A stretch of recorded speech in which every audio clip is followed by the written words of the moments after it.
अब अगर यूजेज की बात करें कि फ्यूचर कंटिन्यूस टेंस का प्रिसाइजली यूज़ कहाँ होता है, तो देखिए मैंने यहाँ मेंशन किया है the future continuous tense expresses action at a particular moment in future.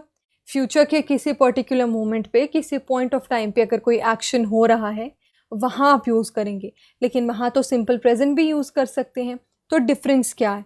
Difference ये है the action will have started before the moment, action पहले शुरू हो चुका होगा, but it will not have completed at that moment, लेकिन action complete नहीं हुआ होगा। ये फ़र्क है सिंपल फ्यूचर में और फ्यूचर कंटिन्यूस में। सिंपल फ्यूचर में आपका जो एक्शन था वो कंप्लीट हो चुका होता है, but in case of future continuous tense जो एक्शन है वो कंप्लीट नहीं हुआ होता, वो कंटिन्यूटी में होता है, प्रोग्रेशन में होता है। For example, I will start work at 2 PM and stop work at 6 PM। यहाँ हमने सिंपल फ्यूचर यूज़ किया। क्यों? क्योंकि आपने बता दिया कि आप काम 2 बजे शुरू करेंगे और 6 बजे ख़त्म करेंगे। That's it, the action is complete. लेकिन अगला पार्ट है at 4 PM tomorrow I will be working. लेकिन 4 बजे मैं काम कर रहा हूँगा, ये कर रही हूँगी।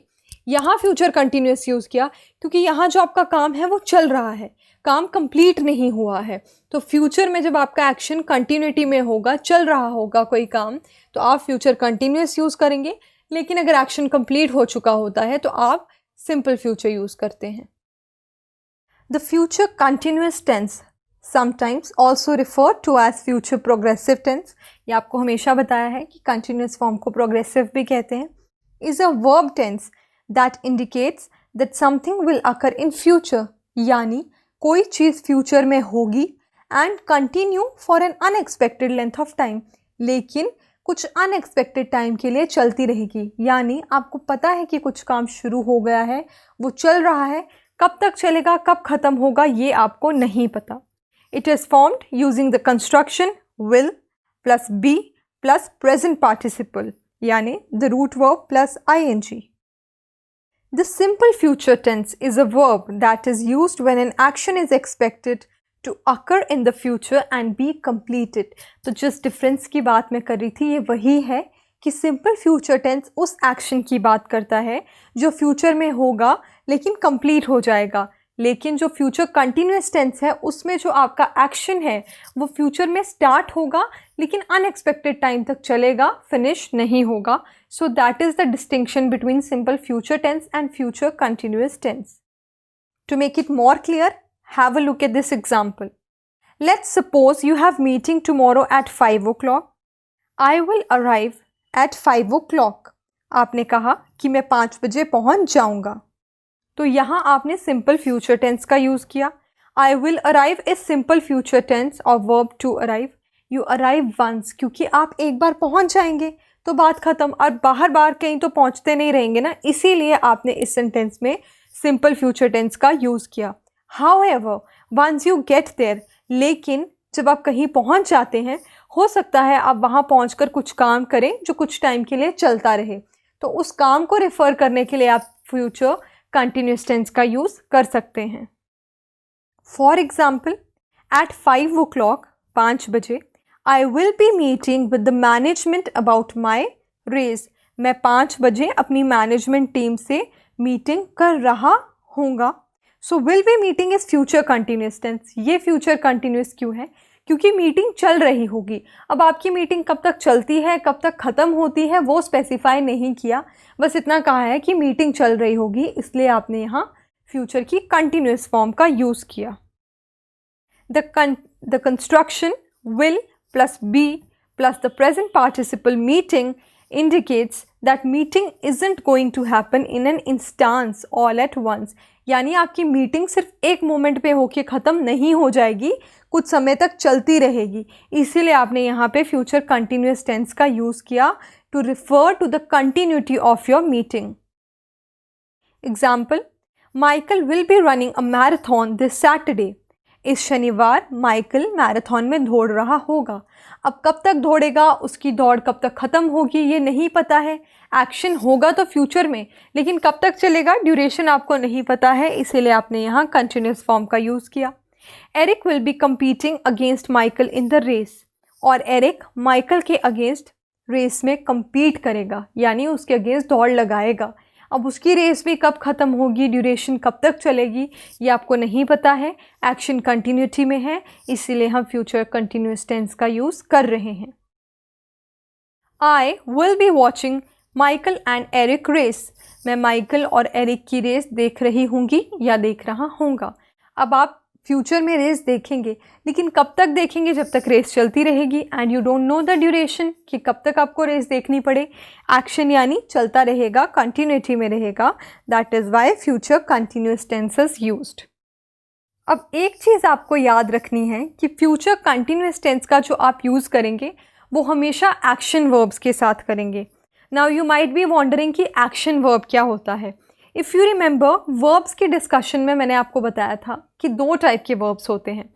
एक हो गए एक्शन वर्ब, यानी जैसे वॉकिंग, रनिंग, ईटिंग, जहाँ कोई एक्टिविटी हो रही होती है। एक होते हैं stative verbs.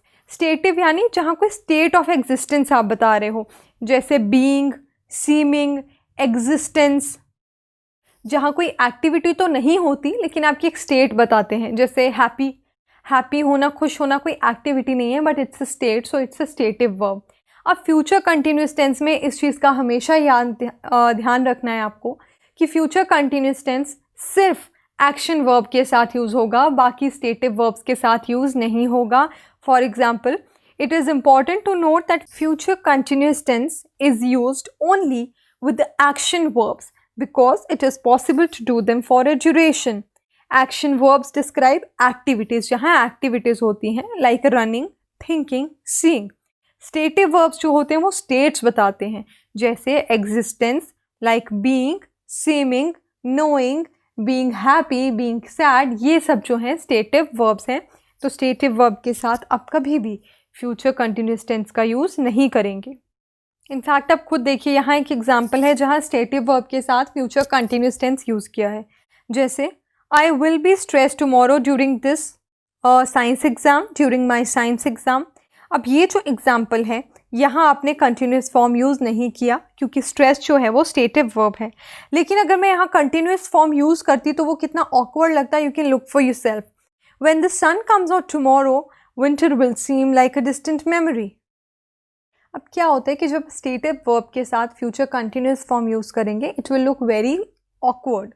So to use the will plus be plus present participle construction with stative verb will sound very odd. जैसे एक स्टेटिव वर्ब है आई विल सीम, यानी ऐसा हो सकता है, ऐसा दिखेगा। सो अगर यहाँ लिखा है when the sun comes out, winter will seem like a distant memory, हमने यहाँ फ्यूचर सिंपल यूज़ किया। अगर मैं यहाँ फ्यूचर कंटिन्यूस यूज़ करती और ये कहती when the sun comes out winter will be seeming like a distant memory, तो वो सुनने में ही बड़ा आउट ऑफ द बॉक्स, बड़ा ऑड लगता है। इसीलिए आप स्टेटिव वर्ब के साथ कभी भी फ्यूचर कंटिन्यूस टेंस फॉर्म का यूज़ नहीं करते हैं। Now let's discuss certain examples related to future continuous tense. I will be playing tennis at 10 AM tomorrow. मैं कल 10 बजे टेनिस खेल रहा हूँगा या खेल रही होंगी, यानी 10 बजे आप टेनिस खेलना शुरू कर चुके होंगे। और अब कब तक खेल रहे हैं ये नहीं बताया गया है सेंटेंसेस में, बस इतना बताया कि आप टेनिस खेल रहे होंगे। For how long we don't know, that is why future continuous tense. They won't be if you remember means will not be. They won't be watching TV at 9 PM tonight. वो आज रात 9 बजे TV नहीं देख रहे होंगे। What will you be doing at 10 PM tonight? तुम आज रात 10 बजे क्या कर रहे होगे? What will you be doing when I arrive? जब मैं पहुंचूंगा या जब मैं पहुंचूंगी उस समय तुम क्या कर रहे होगे? She will not be sleeping when you telephone her. जब तुम उसे फ़ोन करोगे वो सो नहीं रही होगी। तो ये जो सारी एग्जाम्पल्स हैं they indicate future continuous tense form. इन सारी एग्जाम्पल पे एक्शंस जो हैं वो फ्यूचर में किसी पॉइंट ऑफ टाइम में शुरू हो चुके होंगे, और जब कि आप बात कर रहे हैं तब एक्शन चल रहा होगा, एक्शन इन प्रोग्रेस होगा, कंटिन्यूटी में होगा, कंप्लीट नहीं हुआ होगा। इसीलिए आपने फ्यूचर कंटिन्यूस टेंस फॉर्म का यूज़ किया, सिंपल फ्यूचर नहीं यूज़ किया। अगर एक्टिविटी कंप्लीट हो चुकी होती तो सिंपल फ्यूचर यूज़ करते, लेकिन एक्टिविटी चल रही है फॉर इनडेफिनिट टाइम, कब तक चलेगी आपको नहीं पता है, that is why future continuous tense.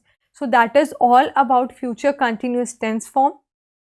Next lecture में हम इसी से रिलेटेड कुछ प्रैक्टिस एक्सरसाइजेस करेंगे, बिकॉज प्रैक्टिस एक्सरसाइज में क्या होता है, when you will do it practically, तो जो थोड़े बहुत डाउट्स हैं they will be sorted out, and after that we'll discuss the next subtype of future tense form. Thank you, students.